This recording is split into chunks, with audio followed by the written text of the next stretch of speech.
nostrils. A whale has 2 blowholes on the back of its head. It had 4 swim fins, an alligator-like head, and 94 very sharp teeth. A passing ship stopped as the crew was cutting it up, and they bought some barrels of sea serpent oil. Now, the story goes that this thing had a layer of blubber like a whale does. Whale blubber ranges, say 2 feet thick. They would cut off this whale blubber, the fat, on the outside of a whale, and boil it down to make whale oil. That's what they used to use. I've heard they still use it to make transmission fluid out of whale oil. But they used to use it in old days for lamps and stuff like that. Whale oil was very expensive. A boat could go out. It was very risky business, but if you caught enough whales to fill your boat with whale oil, you could retire after 1 cruise. But a lot of people went out and died, so it was a risky business. Anyway, whale oil has sort of a red color to it when they boil it down. This sea serpent oil had a layer of blubber, so they boiled it down, and it was clear, like water. But it burned just like whale oil. You could use it for lamps, but it was clear oil. Pretty interesting.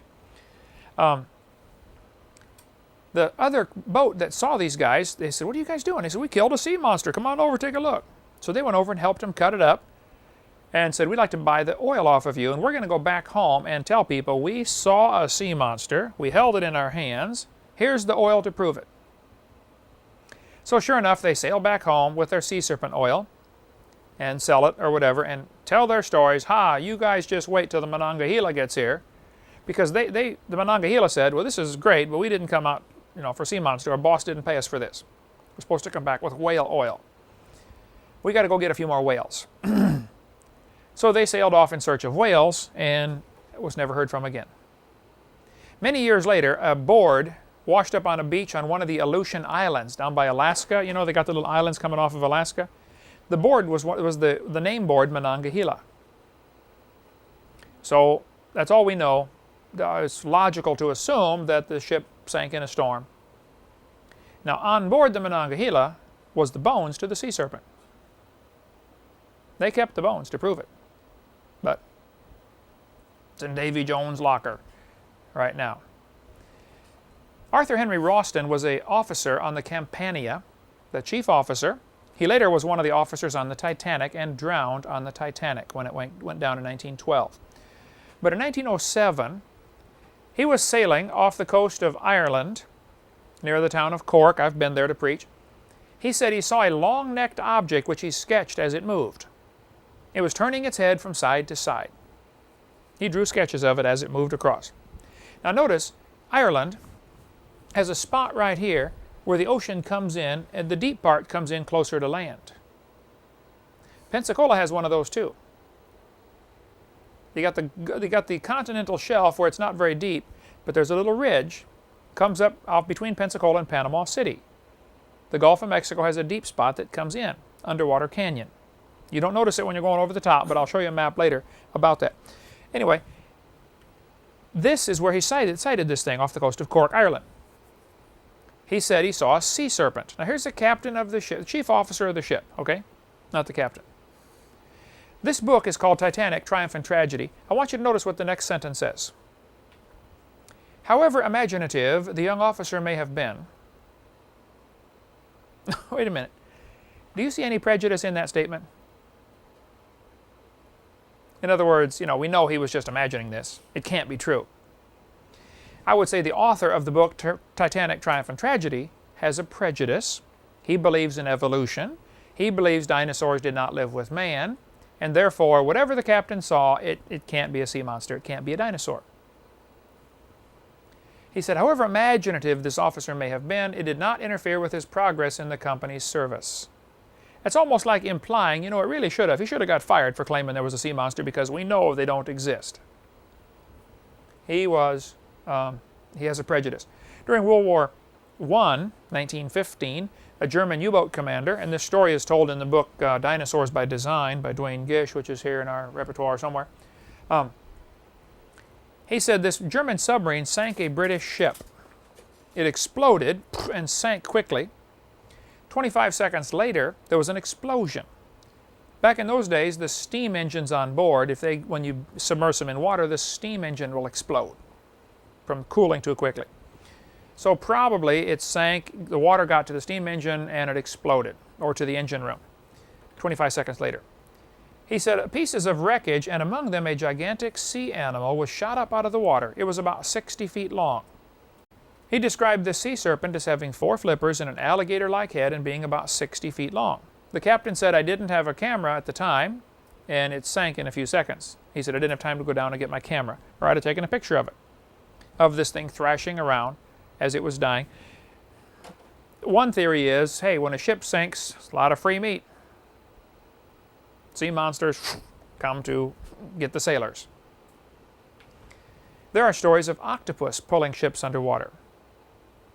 In 1989, on Christmas Eve, a sea accident occurred in the southern Philippines off Mantico. Fishermen recovered 12 survivors hanging onto the overturned motorized canoe, as well as the body of a 12-year-old boy. 12-week-old boy. Survivors claimed that a giant octopus had attacked the vessel, grabbing its pontoons. One of the people said, suddenly the waters began to bubble. Then we saw something that looked like a giant octopus. It was as huge as an imported cow. After the attack, the beast submerged rather than injure any survivors. Interesting. 1989. 11 years ago. Never heard about it on the news. No, you don't hear about this stuff on the news. There was an octopus that washed up on the beach in St. Augustine, Florida, 100 years ago.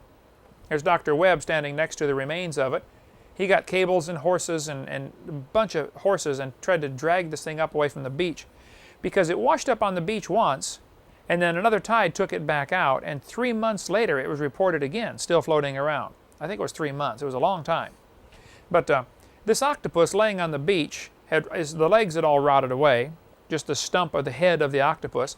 It was 200 feet across, they estimate it would have been with its legs on. Weighed 5 tons. That's a big octopus. See, octopus never stop growing. Neither do reptiles, okay? Neither do squids. A whale was killed near Seattle, Washington. Inside the whale's stomach was one arm to an octopus that was 150 feet long. All around the side of the whale were scars that were 9-inch diameter. See, octopus have those suckers under their arms. They grab onto something and dig into it. Those little suckers actually have little teeth in some of them. They will suck and dig in and tear out a chunk of flesh. 9-inch diameter scars. Well, there's 2 theories. One is the whale got attacked when it was a baby, little normal scars, and as the whale grew, the scars grew. Okay, could be. Or it was attacked when it was older and something had 9-inch diameter suckers on its arm, which would make it a huge octopus. All they know is they found inside the stomach a 150-foot arm. Now, whales love to eat octopus or squid, either one. If a whale eats too much octopus or squid, he'll get sick and puke it back up. And after an octopus has been digested a while and it gets into the whale's intestines, it forms a special substance called ambergris. And if a whale gets sick and pukes up the ambergris, it'll float around in the ocean like a blob of fat. You better grab it because it's worth a fortune. That's what they use to make perfume out of. Whale puke. That explains a few things, doesn't it, fellas? Yeah. Look it up in the dictionary. Ambergris. Okay, that'll be a good quiz question. What is the substance made from certain whales that is used to make perfume? It would be ambergris. Here's a picture of a whale attacking a giant squid. There are many reports of this happening. The U.S. Navy Oceanographic Research Vessel in 1966 was off the coast of Newfoundland, Canada, up north of Maine. San Pablo, they observed an encounter between a giant squid and a sperm whale. It's from Peabody Museum at Yale University. The picture's on the wall there. Here I am at Peabody Museum. Over my head is a model of a giant squid. Now, squids and octopus never stop growing. This baby squid washed up on the beach in New Zealand 5 years ago. They said it was an immature female squid, and full grown it would have probably been 150 feet long. A giant squid was captured in Newfoundland in 1878 that was 80 feet long. Now, if you look at a map underwater of Newfoundland, the way the ocean floor has got real deep parts and it comes up kind of close to the shore, as opposed to a big continental shelf. You know, it just goes out and drops off to the deep. Who knows why? The way the currents are right there, the Gulf Stream and the way the wind patterns are, nobody knows for sure, but there seems to be times when giant squid decide to come up and die and get washed up on shore. So, dinosaurs, I think, have lived with man all through history. Giant animals still alive today, some of them. Are they in the Bible? What time is it? 8:30. Oh man, we got to quit. We'll cover dinosaurs in the Bible next class. Thank you so much.